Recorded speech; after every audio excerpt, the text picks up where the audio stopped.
നമസ്കാരം. നടിയെ ആക്രമിച്ച കേസിലെ കോടതി വിധി വന്നതിന് ശേഷം വളരെ ഞെട്ടിപ്പിക്കുന്ന പല കാര്യങ്ങളും പുറത്തു വരികയാണ്. ദിലീപിനെ എങ്ങനെയാണ് ഈ കേസിൽ കൊടുക്കാൻ ശ്രമിച്ചത്, എന്തൊക്കെയാണ് ഈ പറയുന്ന പോലെ പ്രോസിക്യൂഷൻ ഫ്രെയിം ചെയ്ത് കൊണ്ടുവന്നത്, വ്യാജ തെളിവുകൾ ഉണ്ടാക്കിയ തുടങ്ങിയ കാര്യങ്ങളാണ് പുറത്തു വന്നുകൊണ്ടിരിക്കുന്നത്.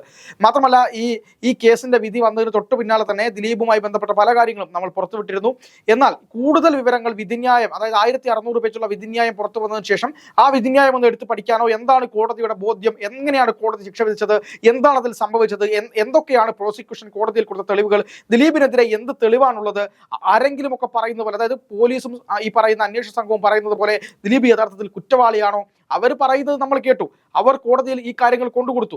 കോടതി തന്നെ പറയുന്നു വലിയ തരത്തിലുള്ള കാര്യങ്ങൾ ഫ്രെയിം ചെയ്യപ്പെട്ടിട്ടുണ്ട് എന്ന് പറയുന്നു. അപ്പോൾ അത് വിശ്വസിക്കാതെ ദിലീപിന് പണമുണ്ട്, ദിലീപിന് വലിയ ഉന്നത സ്വാധീനമുണ്ട് എന്നൊക്കെ പറഞ്ഞുകൊണ്ട് ഒരു തരത്തിലും യോജിക്കാൻ കഴിയാത്ത രീതിയിൽ അയാളെ ഈ വ്യക്തിഹത്യ നടത്തുന്ന രീതിയിലേക്ക്, അയാളെ ഇല്ലാതാക്കാൻ ശ്രമിക്കുന്ന രീതിയിലേക്കാണ് കാര്യങ്ങൾ പോയിക്കൊണ്ടിരിക്കുന്നത്. നമ്മുടെ നിയമവ്യവസ്ഥയിൽ പോലും ഇവർക്ക് വിശ്വാസമില്ല എന്നുള്ള രീതിയിലേക്ക് കാര്യങ്ങൾ പോകുന്നു. എന്തായാലും അതുമായി ബന്ധപ്പെട്ട വളരെ പ്രധാനപ്പെട്ട 3-4 കാര്യങ്ങൾ നോക്കാൻ വേണ്ടിയിട്ടാണ് നമ്മൾ ഈ വീഡിയോ ചെയ്യുന്നത്. അതിനു മുൻപ് ചില കാര്യങ്ങൾ കൂടി പറഞ്ഞു പോകാം. അതായത് ഇന്നലെ തിരുവനന്തപുരത്ത് നിന്ന് തൊട്ടിൽപ്പാലത്തേക്ക് പോകുന്ന K S R T C ബസ്സിൽ പത്തനംതിട്ടക്കാരിയായിട്ടുള്ള ലക്ഷ്മി ആർ ശേഖർ എന്ന് പറയുന്ന ഒരു സ്ത്രീ ഉണ്ടായിരുന്നു. അവരും ഈ പറയുന്ന യാത്രക്കാരിൽ ഒരാളായിരുന്നു. ദിലീപിന്റെ ഈ പറക്കും തളിക എന്ന് പറയുന്ന സിനിമ ഈ ബസ്സിനകത്ത് ഈ പറക്കും തളിക എന്ന് പറയുന്ന സിനിമ പ്രദർശിപ്പിച്ചിരുന്നു. അങ്ങനെ ആ സിനിമ കാണുന്നവരുടെ കൂട്ടത്തിൽ, അതായത് ആ സിനിമ കാണുന്ന ആളുകളുടെ കൂട്ടത്തിൽ ഉണ്ടായിരുന്ന സ്ത്രീയാണ് ഈ പറയുന്ന ലക്ഷ്മി ആർ ശേഖർ. അവർ ഉടനെ തന്നെ ബഹളം വെക്കുകയാണ്, ദിലീപിന്റെ സിനിമ ഈ KSRTC ബസ്സിൽ ഇടാൻ സമ്മതിക്കില്ല, ഈ KSRTC ബസ്സുമായി ബന്ധപ്പെട്ട് ഇതിന് നിങ്ങൾക്ക് താല്പര്യമില്ല എന്ന് പറഞ്ഞ് വലിയ ബഹളം വെക്കുകയാണ്. ഉടനെ തന്നെ അപ്പുറത്തുണ്ടായിരുന്ന ചില യാത്രക്കാർ, അതായത് പുരുഷന്മാരായിട്ടുള്ള യാത്രക്കാർ പറയുകയും, ഇത് കോടതി വിധി വന്ന കേസാണ്, ഈ കേസിനകത്ത് ദിലീപ് കുറ്റക്കാരനല്ല എന്ന് കൃത്യമായി പറഞ്ഞിരിക്കുന്നു. ഇനി അഥവാ ഏതെങ്കിലും തരത്തിൽ ഏതെങ്കിലും ഒരു കേസിനെ ചുറ്റിപ്പറ്റി ഒരു സിനിമയെ കാണേണ്ടതില്ല എന്ന് കൃത്യമായി പറയുകയും, അതിനൊന്നും തന്നെ ഒരു തരത്തിലും പ്രതികരിക്കാതെ മറ്റു ചില കാര്യങ്ങൾ പറയുകയാണ്. അതായത് എന്ത് കോടതിയാണ് വെറുതെ വിട്ടത്, അതൊക്കെ ഞങ്ങൾക്കറിയാം എന്നൊക്കെ പറഞ്ഞ് ഈ നിയമവ്യവസ്ഥയെ വെല്ലുവിളിക്കുന്ന രീതിയിലേക്കായിരുന്നു ഈ സ്ത്രീയുടെ പെരുമാറ്റം എന്ന് പറയുന്നത്. ചേച്ചിയെ സംബന്ധിച്ചിടത്തോളം, അല്ലെങ്കിൽ ഈ സ്ത്രീയെ സംബന്ധിച്ചിടത്തോളം വലിയ മാധ്യമ ശ്രദ്ധ കിട്ടാൻ വേണ്ടി, മാധ്യമങ്ങളിലൂടെ തന്റെ മുഖം ഒന്ന് കാണിക്കാൻ വേണ്ടി വലിയൊരു ഡ്രാമ, നാടകം, പട്ടി ഷോ എന്നൊക്കെ പറയുന്ന കാര്യമുണ്ടല്ലോ, അത് നടത്തുകയായിരുന്നു എന്നുള്ള കാര്യത്തിൽ യാതൊരു സംശയവും ഉണ്ടായിരുന്നില്ല. കാര്യം ഇങ്ങനത്തെ ഷോകളൊന്നും ഈ പറയുന്ന ഗവൺമെന്റ് സർവീസുകളിലല്ല നടത്തേണ്ടത്. ഈ KSRTC ബസ്സിൽ ദിലീപ് കയറുകയാണെങ്കിൽ ദിലീപിനോട് അവിടെ നിന്ന് ഇറങ്ങിപ്പോവാൻ ഈ സ്ത്രീക്ക് എന്തെങ്കിലും തരത്തിലുള്ള അധികാരമുണ്ടോ, അർഹതയുണ്ടോ? ദിലീപ് ഇത്രയും കാലം പോയത് അയാൾ വിശ്വസിച്ചിരുന്ന നീതിപീഠത്തിലാണ്. അയാൾ നീതിപീഠത്തിന് മുന്നിലാണ് പറഞ്ഞത്, അയാൾ തെളിവുകൾ മുഴുവൻ ഹാജരാക്കിയത് നീതിപീഠത്തിലാണ്. ഇനി ഈ കാര്യത്തിൽ എന്തെങ്കിലും തരത്തിൽ അപ്പീൽ ഉണ്ടെങ്കിൽ അത് പോകുന്നതും ഹൈക്കോടതിയിലേക്കാണ്. ദിലീപ് തന്റെ കാര്യങ്ങൾ പറയാൻ പോകുന്നതും ഹൈക്കോടതിയിലാണ്. അവിടെ നിന്ന് സുപ്രീം കോടതിയിൽ പോകണമെങ്കിൽ അവിടെയും പോകാൻ തയ്യാറാണ്. ഇങ്ങനെ നിയമവഴിയിലൂടെ പോകുന്ന ഒരാളെ ഒരു ഉളുപ്പും മാനവും ഇല്ലാതെ അയാളെ ആക്രമിക്കുക എന്ന രീതിയിലേക്കാണ് ചില ആളുകൾ പോകുന്നത്. ഈ പറയുന്ന ലക്ഷ്മി ആർ ശേഖർ എന്ന് പറയുന്ന ആളുടെ, അതായത് ഈ സ്ത്രീയുടെ പ്രൊഫൈൽ ഒന്ന് പരിശോധിച്ചു. അവർ ഈ SUCI-C എന്ന് പറയുന്ന പാർട്ടിയുടെ ഒരു പ്രവർത്തകയായിട്ടാണ് കാണുന്നത്. അതായത് SUCI-C എന്ന് പറയുന്നത് കമ്മ്യൂണിസത്തിന് കുറച്ചും കൂടി തീവ്രതയേറിയ കമ്മ്യൂണിസം എന്നൊക്കെ പറയുന്ന രീതിയിലേക്കുള്ള ആക്ടിവിസ്റ്റ് സ്വഭാവമുള്ള കമ്മ്യൂണിസ്റ്റ് പ്രസ്ഥാനമാണ്. പക്ഷേ അതിലൊരു കാര്യം ഉണ്ട്, അതായത് ഇതേപോലെ തന്നെ 3-ലേറെ പെൺകുട്ടികളെ ക്രൂരമായി ബലാത്സംഗം ചെയ്തു. അതായത് നമ്മൾക്ക് പറയാൻ പോലും കഴിയാത്ത രീതിയിലേക്കുള്ള ചില ബിഹേവിയേഴ്സ്, അതായത് ഈ സെക്ഷൽ ഡീവിയേഷൻ ഡിസോർഡർ എന്നൊക്കെ പറയുന്ന തരത്തിലുള്ള ഡിസോർഡർ ഉള്ള ഒരു മനുഷ്യനാണ് വേടനെന്നും, തന്നെ ക്രൂരമായിട്ടാണ് പീഡിപ്പിച്ചതെന്നും ബലാത്സംഗം ചെയ്തതെന്നുമുള്ള യുവതികളുടെ പരാതി പോവുകയും അതിന്റെ അടിസ്ഥാനത്തിൽ വേടനെ അറസ്റ്റ് ചെയ്യുകയും ഒക്കെ ചെയ്തിരുന്നു. ആ അറസ്റ്റിനപ്പുറത്തും വേടനെ പിന്തുണച്ചുകൊണ്ട് കൃത്യമായി പോസ്റ്റ് എടുത്ത തരത്തിലേക്ക് പോയ ആളാണ് ഈ പറയുന്ന ലക്ഷ്മി ആർ ശേഖർ എന്ന് പറയുന്നത്. അവരുടെ മകന് ഈ ദിലീപുമായി ബന്ധപ്പെട്ട് വലിയ പ്രശ്നം ഉണ്ടായി എന്നൊക്കെ പറയുന്നുണ്ട്. മകന് ഏറ്റവും ഇഷ്ടം ആരെയാണെന്ന് ചോദിച്ചപ്പോൾ അത് വേടനയാണെന്ന തരത്തിലൊക്കെയാണ് വാർത്തകൾ വരുന്നത്. അതെന്തോ ആ കുഞ്ഞിനെ നമുക്ക് ഇതിലേക്ക് വലിച്ചേക്കേണ്ട കാര്യമില്ല. കാരണം അവരാണ് ഈ വിഷയത്തിലേക്ക് ആ കുട്ടിയെ വലിച്ചത്. ആ ബാലാവകാശ കമ്മീഷൻ ഉൾപ്പെടെയുള്ള ബാലാവകാശം, അതായത് കുട്ടികളുടെ അവകാശങ്ങളെ ഒരു പൊതുമതത്തിലിരുന്ന് ചർച്ച ചെയ്യുന്നത് ശരിയല്ല എന്നതുകൊണ്ട് നമുക്ക് ആ വിഷയം മാറ്റിവെക്കാം. പക്ഷേ ഇവർ പറയുന്ന കുറച്ച് കാര്യങ്ങളുണ്ട്. ഇവർ ഇങ്ങനത്തെ, അതായത് വേടനെ സപ്പോർട്ട് ചെയ്യുകയും തിരിച്ച് ദിലീപിന്റെ സ്ഥാനത്തേക്ക് വരുമ്പോൾ ദിലീപിനെ കുറ്റവാളിയാക്കുകയും ചെയ്തു. വേടനെ ഒരു കോടതിയും കുറ്റമുക്തരായി പ്രഖ്യാപിച്ചിട്ടില്ല, ആ കേസിൽ വാദം നടന്നിട്ടില്ല, ഒന്നും നടന്നിട്ടില്ല. അപ്പോഴാണ് ഇവർ ഈ പറയുന്ന ഷോയുമായി വന്നിരിക്കുന്നത്. കേരളം ഈ പറയുന്ന വെള്ളരിക്ക പട്ടണമാണ്. ഒരു പറ്റം സ്ത്രീകൾ പറയുന്നത് പോലെ ഈ എല്ലാവർക്കും തുല്യത വേണം, അല്ലെങ്കിൽ ആക്രമണങ്ങൾ ഉണ്ടാവാൻ പാടില്ല എന്നൊക്കെ ശരിയാണ്. പക്ഷേ ഫെമിനിസ്റ്റ് ആശയം മുറുകെ പിടിച്ചിട്ടുള്ള ചില ആളുകളുണ്ട്. ഫെമിനിസം എന്ന് പറയുന്നത് ഏതെങ്കിലും ഒരാളെ നശിപ്പിക്കുക, അല്ലെങ്കിൽ പുരുഷനെ ഇല്ലാതാക്കുക തുടങ്ങിയ കാര്യങ്ങളല്ല. അത്തരം ചില ഫെമിനിസ്റ്റ് സ്വഭാവമുള്ള ചില ആളുകളുണ്ട്. അത്തരക്കാരിൽ ഒരാളാണ് ഈ ചേച്ചി. അത് പറയാതിരിക്കാൻ കഴിയില്ല. അതുകൊണ്ട് തന്നെയാണ് ഈ ഷോ അവിടെ നടന്നത്. അതുകൊണ്ട് കണ്ടക്ടർ പെട്ടെന്ന് ഈ സിനിമ ഓഫാക്കുകയായിരുന്നു ഉണ്ടായിരുന്നത്. എന്തായാലും ഇതൊന്നും ഒരിക്കലും യോജിക്കാൻ കഴിയാത്ത കാര്യങ്ങളാണ്. നമുക്ക് മറ്റു ചില കാര്യങ്ങൾ കൂടി പെട്ടെന്ന് നോക്കിപ്പോകാം. അതായത് ദിലീപ് കേസുമായി ബന്ധപ്പെട്ട് ദിലീപിനെ ഇതിൽ പ്രതിയല്ല എന്ന് കൃത്യമായി കോടതി പറഞ്ഞു വെക്കുന്ന ചില കാര്യങ്ങളുണ്ട്. അതിൽ വളരെ പ്രധാനപ്പെട്ട ഒന്നാണ് കത്ത്.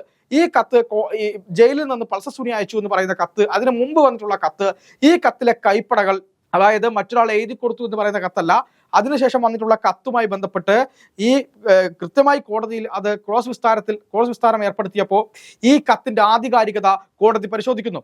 അങ്ങനെ ഈ കത്തിന്റെ ആധികാരികത പരിശോധിക്കുമ്പോൾ ഈ എഴുതിയ കത്ത്, അതുപോലെ തന്നെ പൾസർ സുനിയിൽ നിന്ന് കണ്ടെടുത്ത ഡയറിയിലെ എഴുത്ത്, അതുപോലെ പോസ്റ്റ് കാർഡിന് പുറകിൽ, അതായത് അതിന്റെ ആ പോസ്റ്റ് കാർഡ് എഴുതുമ്പോൾ അതിൽ വിലാസം എഴുതുമല്ലോ, ആ വിലാസത്തിൽ എഴുതിയിട്ടുള്ള കൈയക്ഷരം, ഇതെല്ലാം പൾസർ സുനിയുടേതാണ് എന്നാണ് അന്വേഷണ സംഘം പറഞ്ഞിരുന്നത്. പക്ഷേ മൂന്ന് തരത്തിലുള്ള കൈയക്ഷരമായിരുന്നു എന്നുള്ള കാര്യത്തിൽ യാതൊരു സംശയവുമില്ല. അത് കോടതിക്ക് കൃത്യമായി കോടതി ചോദിച്ചു, എങ്ങനെയാണ് ഈ കൈയക്ഷരം ഇത്ര പെട്ടെന്ന് മാറിയത്? ഒരു വർഷം കൊണ്ട് ഇത്ര പെട്ടെന്ന് കൈയക്ഷരം നന്നാവുന്ന കാര്യമാണ്? 3 കൈയെഴുത്തുകളാണ് കാണുന്നത് തുടങ്ങിയ കാര്യങ്ങളൊക്കെ കോടതി അവിടെ ചോദിക്കുകയുണ്ടായിരുന്നു. ഇത് തന്നെ ഈ കേസിലേക്ക് ഈ കത്ത് പോലും ഫ്രെയിം ചെയ്യപ്പെട്ടതാണ് എന്ന് മനസ്സിലാക്കാം. രണ്ടാമത്തത് ദിലീപിന്റെ ആലുവയിലെ വീട്ടിൽ ദിലീപും ഈ പൾസർ സുനിയും തമ്മിൽ ഗൂഢാലോചന നടത്തുന്നത് കണ്ടു എന്ന് പറഞ്ഞുകൊണ്ട് ഒരു സാക്ഷിയെ പ്രോസിക്യൂഷൻ ഹാജരാക്കിയിട്ടുണ്ടായിരുന്നു. കൃത്യമായി പ്രതിഭാഗം അതും പൊളിച്ചു. ക്രോസ് വിസ്താരത്തിനിടയ്ക്ക് ഈ പൾസർ സുനി ആ പറയുന്ന ദിവസം, അതായത് ദിലീപും പൾസർ സുനിയും സംബന്ധിച്ച് ആലുവയിലെ വീട്ടിൽ ഒരുമിച്ച് കണ്ടു എന്ന് പറയുന്ന ദിവസം മുതൽ ഒരാഴ്ച പൾസർ സുനി ഗോവയിലായിരുന്നു എന്നതിന്റെ മുഴുവൻ തെളിവുകളും പ്രതിഭാഗം കോടതിയിൽ ഹാജരാക്കി. അതും കെട്ടിച്ചമയ്ക്കപ്പെട്ട തെളിവുകളാണ് എന്ന് കൃത്യമായി മനസ്സിലായി. മൂന്നാമത്തത് ഹാഷ് വാല്യൂ മാറിയ സംഭവം. മെമ്മറി കാർഡിന്റെ ഹാഷ് വാല്യൂ മാറിയ സംഭവവുമായി ബന്ധപ്പെട്ട് ഇന്നും ഈ സോഷ്യൽ മീഡിയയിൽ വളരെയേറെ ചർച്ച നടക്കുന്നുണ്ട്. എങ്ങനെയാണ് ഹാഷ് വാല്യൂ മാറുക? ആരാണ് ഇത് എടുത്തുകൊണ്ട് പോയത്? ഈ ദിലീപ് അല്ലെങ്കിൽ പിന്നെ ആരാണ് എന്നൊക്കെ ചോദിച്ചിരുന്നു. ഈ കോടതിയെയും കുറ്റപ്പെടുത്തിയിരുന്നു. പക്ഷേ സത്യസന്ധമായി പറയുകയാണെങ്കിൽ ഹാഷ് വാല്യൂ മാറിയ സംഭവത്തിൽ കൃത്യമായി അന്വേഷണം നടന്നു. അത് ഹൈക്കോടതിയുടെ നിർദ്ദേശം തന്നെ അന്വേഷണം നടന്നു.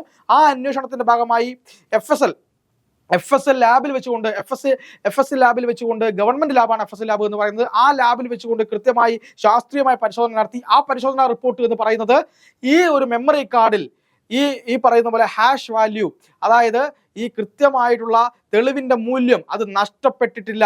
ഒരു ടാമ്പറിങ്ങും നടന്നിട്ടില്ല. ഈ ദൃശ്യങ്ങൾ ആരും എവിടേക്കും കോപ്പി ചെയ്തിട്ടില്ല.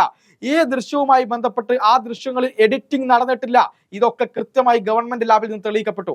പിന്നെ ഈ പറയുന്ന പോലെ ദിലീപിനെ ഒരു പുകമറയ്ക്കപ്പുറത്ത് നിർത്തി കൃത്യമായി തങ്ങൾക്ക് അനുകൂലമായ ഒരു അവസരം ഉണ്ടാക്കി, അല്ലെങ്കിൽ ഒരു സിറ്റുവേഷൻ ഉണ്ടാക്കിയെടുക്കാൻ ഈ പറയുന്ന അന്വേഷണ സംഘം ചില മാധ്യമങ്ങളെ കൂട്ടുപിടിച്ചുകൊണ്ട് നടത്തിയ ഒരു കള്ളനാടകം അല്ലെങ്കിൽ ഒരു കപടനാടകമായിരുന്നു ഇത് എന്നുള്ളത് കൃത്യമായി നമുക്ക് മനസ്സിലാക്കാവുന്നതാണ്. മാത്രമല്ല കോടതി ചോദിക്കുന്നുണ്ട്, ഇതിന്റെ ഹാഷ് വാല്യൂ മാറിയ ഒരു സംഭവമുണ്ട്. ആ ഹാഷ് വാല്യൂ മാറിയത് മെയിൻ ഹാഷ് വാല്യൂ അല്ല. അതായത് 2020 ഹാഷ് വാല്യൂ മാറിയ ഒരു പ്രശ്നം ഉണ്ടായിരുന്നു. ആ ഹാഷ് വാല്യൂ മാറിയത് ഈ കേസുമായി ബന്ധപ്പെട്ട് കോടതിയിലെ നടപടിക്രമങ്ങൾ സിസ്റ്റത്തിൽ ഇത് ഇൻസേർട്ട് ചെയ്യുന്ന സമയത്തുള്ള പ്രശ്നങ്ങൾ, ആ സമയത്തുള്ള സാങ്കേതികമായുള്ള നടപടിയുടെ ഭാഗമായിട്ടാണ് ഇത്തരത്തിൽ ഹാഷ് വാല്യൂ മാറിയത് എന്നൊരു FSL റിപ്പോർട്ടും കൂടെ പുറത്തു വന്നിട്ടുണ്ടായിരുന്നു. ഈ FSL റിപ്പോർട്ട് ഈ ബൈജു പൗലോസും അതുപോലെ തന്നെ FSL ലാബ് ജീവനക്കാരനും കൂടെ മറച്ചു വെച്ചു. അന്ന് മുതൽ ഇത് കോടതിയെ അറിയിച്ചില്ല തുടങ്ങിയ കാര്യങ്ങൾ കോടതി കൃത്യമായി അതിൽ പറയുന്നുണ്ട്. എന്തിനു വേണ്ടിയിട്ടായിരുന്നു ഈ നാടകങ്ങളൊക്കെ തന്നെ ആര് നടത്തിയത്? ഈ പറയുന്ന അന്വേഷണ ഉദ്യോഗസ്ഥർ നടത്തിയത്. അതുപോലെ ഏറെ പ്രധാനപ്പെട്ട കാര്യമാണ് ആക്രമിക്കപ്പെട്ട നടിയുടെ വിവാഹ നിശ്ചയിച്ച സമയത്തുണ്ടായിരുന്ന മോതിരം കൃത്യമായി കിട്ടണം. അത് ഈ കൊട്ടേഷൻ കൊടുക്കുന്ന സമയത്ത് കിട്ടണമെന്ന് പറഞ്ഞു എന്നാണ് അന്വേഷണ സംഘം കോടതിയിൽ പറഞ്ഞത്. എന്നാൽ അവർക്ക് വലിയൊരു അബദ്ധം പറ്റി.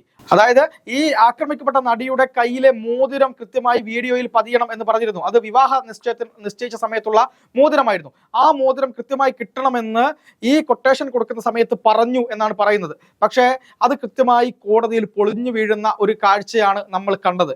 ഈ സംഭവം നടന്നതിന് ശേഷമാണ് ഈ പറയുന്ന ആക്രമിക്കപ്പെട്ട നടിയുടെ ഈ വിവാഹമോതിരവുമായി ബന്ധപ്പെട്ട വിവാഹ നിശ്ചയവുമായി ബന്ധപ്പെട്ട കാര്യങ്ങളുടെ ചടങ്ങുകൾ പുരോഗമിക്കുന്നത്. ഈ വിഷയം നടന്നതിന് ശേഷമാണ് ആ ഒരു വിവാഹ നിശ്ചയവുമായി ബന്ധപ്പെട്ട് അവർ മുന്നോട്ട് പോകാൻ തീരുമാനിച്ചത്.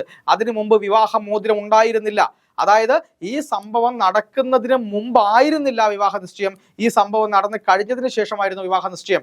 അങ്ങനെ ഇരിക്കെ എങ്ങനെയാണ് ഈ സംഭവം നടക്കുന്ന സമയത്ത് വിവാഹമോതിരം കാണണം എന്ന രീതിയിൽ കൊട്ടേഷൻ കൊടുത്തു എന്ന് അന്വേഷണ സംഘം കോടതിയിൽ പറഞ്ഞത്? അതും കള്ളമാണ് എന്ന് കൃത്യമായി ഇവിടെ തെളിയിക്കപ്പെടുകയാണ്. അതുപോലെ ഓരോ കാര്യങ്ങളും ഈ പറയുന്ന ബാലചന്ദ്രകുമാറുമായി ബന്ധപ്പെട്ട കാര്യത്തിൽ ബാലചന്ദ്രകുമാർ ഹാജരാക്കിയിട്ടുള്ള ഈ പറയുന്ന ശബ്ദശകലങ്ങൾ അത് എഡിറ്റഡ് ആണ് എന്ന് തെളിയിക്കപ്പെട്ടു. അതുപോലെ തന്നെ അത് ഏത് ഡിവൈസിലാണ് ഈ കാര്യങ്ങൾ റെക്കോർഡ് ചെയ്തത് എന്നൊരു ചോദ്യമുണ്ടായിരുന്നു. അത് ഏത് കാര്യത്തിലാണ് റെക്കോർഡ് ചെയ്തത് എന്നുള്ളത് കൃത്യമായി പറയാനോ, മാത്രവുമല്ല ഒരു ഡിവൈസിൽ നിന്ന് 4ാമത്തെ ഡിവൈസിലേക്ക് ഇട്ട് ആ 4ാമത്തെ ഡിവൈസിൽ നിന്ന് പകർത്തി അത് എഡിറ്റ് ചെയ്ത് പല ശബ്ദ സകലങ്ങളും കൂട്ടിച്ചേർത്തുകൊണ്ടാണ് ഈ പറയുന്ന ബാലചന്ദ്രകുമാർ അത് കോടതിയിൽ കൊടുത്തത്. ആ ബാലചന്ദ്രകുമാറിനെ സഹായിക്കാൻ വേണ്ടി അന്വേഷണ ഉദ്യോഗസ്ഥരായിരുന്ന ബൈജു പൗലോസ് മനഃപൂർവ്വം ഇതിന്റെ ഹാഷ് വാല്യൂ 2020 മാറി എന്ന് പറയുന്ന റിപ്പോർട്ട് 2 വർഷക്കാലം കോടതിയെ അറിയിച്ചില്ല എന്ന ഗുരുതരമായ പരാമർശം കൂടെ കോടതി ഇക്കാര്യത്തിൽ നടത്തുന്നുണ്ട്. പിന്നെ ഒരു കാര്യം കൂടി പറയുന്നുണ്ട്, അതായത് ഈ പറയുന്നത് പോലെ ദിലീപും പൾസർ സുനിയും തമ്മിൽ ഗൂഢാലോചനാ സിദ്ധാന്തം, ഈ ഗൂഢാലോചനാ സിദ്ധാന്തം എന്ന് പറയുന്ന ഒരു കാര്യത്തെ കൃത്യമായി കോടതി തള്ളിക്കളയുകയാണ് ചെയ്യുന്നത്. കോടതി പറയുന്നു ഈ അബാദ് പ്ലാസയിൽ വെച്ചിട്ട് ഇവർ കണ്ടു എന്ന് പറയുന്നുണ്ട്. പക്ഷെ അബാദ് പ്ലാസയിൽ അമ്മയുടെ ഒരു ഷോയുമായി ബന്ധപ്പെട്ട പ്രാക്ടീസ് അല്ലെങ്കിൽ റിഹേഴ്സലാണ് നടന്നുകൊണ്ടിരുന്നത്. ആ സമയത്ത് അവിടേക്ക് പുറത്തുള്ള ആർക്കും തന്നെ പ്രവേശനം ഉണ്ടായിരുന്നില്ല. ആ സമയം സുനി മുകേഷിന്റെ ഡ്രൈവർ ആയിരുന്നു. മാത്രവുമല്ല, ഈ പറയുന്ന പൾസർ സുനി അവിടെ വന്നതിന് ഏതെങ്കിലും തരത്തിൽ അബാദ് പ്ലാസയിൽ ഒരു CCTV ദൃശ്യങ്ങൾ കണ്ടിട്ടില്ല. അന്ന് അവിടെ കണ്ടു എന്ന് ഏതെങ്കിലും ഒരു നടന്റെയോ നടിയുടെയോ മൊഴിയില്ല. പിന്നെ എങ്ങനെയാണ് അന്വേഷണ സംഘം ഈ കാര്യം കണ്ടെത്തിയതെന്ന് കോടതി ചോദിച്ചിട്ടുണ്ടായിരുന്നു. അതുപോലെ സൗണ്ട് തോമയുടെ സെറ്റിൽ വെച്ച് ദിലീപ് ഈ പൾസർ സുനിയെ കാണുകയും അവിടെ ഒരു കശപിശ ഉണ്ടാകുന്നതുമായി ബന്ധപ്പെട്ട് പൾസർ സുനിയെ കണ്ട് ഇഷ്ടപ്പെട്ട് അടുത്തേക്ക് വിളിച്ച് പരിചയപ്പെട്ട് കൂടെ കൂട്ടി എന്നൊക്കെയാണ് ഈ പറയുന്ന അന്വേഷണ സംഘം പറഞ്ഞത്. എന്നാൽ മുകേഷിന്റെ ഡ്രൈവറായിരുന്നു അന്ന് പൾസർ സുനി എന്നും ഇതേ മുകേഷ് പറഞ്ഞ ചില കാര്യങ്ങളുണ്ട്. ആ സമയം തന്റെ ഡ്രൈവറായിരുന്നു എന്നുള്ള സത്യമാണ്. പക്ഷെ പൾസർ സുനി തന്നെ ഈ തന്റെ ഡ്രൈവറായിട്ട് ആ സെറ്റിലോട്ട് വന്നിട്ടില്ല എന്നാണ് മുകേഷ് കൊടുത്ത മൊഴി. അതോടെ തന്നെ ആ സുനിൽകുമാറിന്റെ വിഷയത്തിൽ അവിടെ വലിയ പ്രശ്നങ്ങൾ ഉണ്ടാവുകയാണ്. മാത്രമല്ല 650 രൂപ സുനിൽകുമാർ ഗുണ്ട എന്ന പേരിൽ ദിലീപിന്റെ സ്വന്തം പ്രൊഡക്ഷൻ ഹൗസ് ആയിട്ടുള്ള ഗ്രാൻഡ് പ്രൊഡക്ഷൻസിന്റെ കീഴിൽ നിന്ന് ഒരു റെസീറ്റ് പോലീസ് കണ്ടെത്തി അത് മുറിച്ചെടുത്തുകൊണ്ട് കോടതിയിൽ സമർപ്പിച്ചിരുന്നു. അതും കൃത്യമായി പ്രതിഭാഗം പൊളിച്ചു കയ്യിൽ കൊടുത്തു. അതായത് ഈ ഗ്രാൻഡ് പ്രൊഡക്ഷൻ അവിടെ സിനിമയിൽ അഭിനയിക്കാൻ വേണ്ടി വന്ന ഒരുപാട് ആളുകൾക്ക്, ഗുണ്ടകളായി അഭിനയിക്കാൻ വന്ന ജൂനിയർ ആർട്ടിസ്റ്റുകൾക്ക് പ്രതിഫലം കൊടുക്കുന്നതിന്റെ ഭാഗമായി 650 രൂപ ദിവസത്തെ പ്രതിഫലം കൊടുത്തതിന്റെ റെസീറ്റാണ് അവിടെ ഉണ്ടായിരുന്നത്. ആ റെസീറ്റ് കൃത്യമായി കോടതിയിൽ ഹാജരാക്കുകയും ആ ഒരു നടുക്കഷ്ണം മാത്രം കീറിയെടുത്തതിന്റെ അപ്പുറവും ഇപ്പുറവുമുള്ള റെസീറ്റുകൾ ഹാജരാക്കുകയും ആ സുനിൽകുമാർ അല്ല ഈ സുനിൽകുമാർ എന്നുള്ളതും ഇത് ജൂനിയർ ആർട്ടിസ്റ്റ് ആയിട്ട് വന്നിട്ടുള്ള അനൂപ്, അതുപോലെ തന്നെ വിനേഷ്, അതിലൊരാളായിട്ടുള്ള സുനിൽകുമാർ ആണ് എന്നും കോടതി തെളിയിച്ചു. ഇതോടുകൂടി ഈ തെളിവുകളെല്ലാം ചീട്ടുകൊട്ടാരം പോലെ തകർന്നു. എന്തിനു വേണ്ടിയിട്ടാണ്? ഒരു കാര്യവുമില്ലാതെ ഒരു കേസിൽ മൊഴിയെടുക്കാൻ എന്ന പേരിൽ വിളിച്ചു വരുത്തി ഒരു തെറ്റും ചെയ്തിട്ടില്ല എന്ന ഉറച്ച ബോധ്യമുള്ളത് കൊണ്ട് മാത്രം മുൻകൂർ ജാമ്യം പോലും എടുക്കാതെ താൻ കൊടുത്ത പരാതിയിൽ തന്റെ മൊഴിയെടുക്കാൻ വേണ്ടിയിട്ടാണ് പോലീസ് വിളിക്കുന്നതെന്ന് മാധ്യമങ്ങളോട് പറഞ്ഞു പോയി ഒരു 12 മണിക്കൂറോളം വെറുതെ ഇരുത്തി അവിടെ ഒരു അറസ്റ്റ് നാടകം കളിച്ച് ഇങ്ങനെയുള്ള കാര്യങ്ങൾ മുന്നോട്ട് കൊണ്ടുപോകുന്നത് എന്ന കാര്യത്തിലൊക്കെ കൃത്യമായ ഉത്തരം ഇപ്പോൾ കോടതി തരികയാണ്.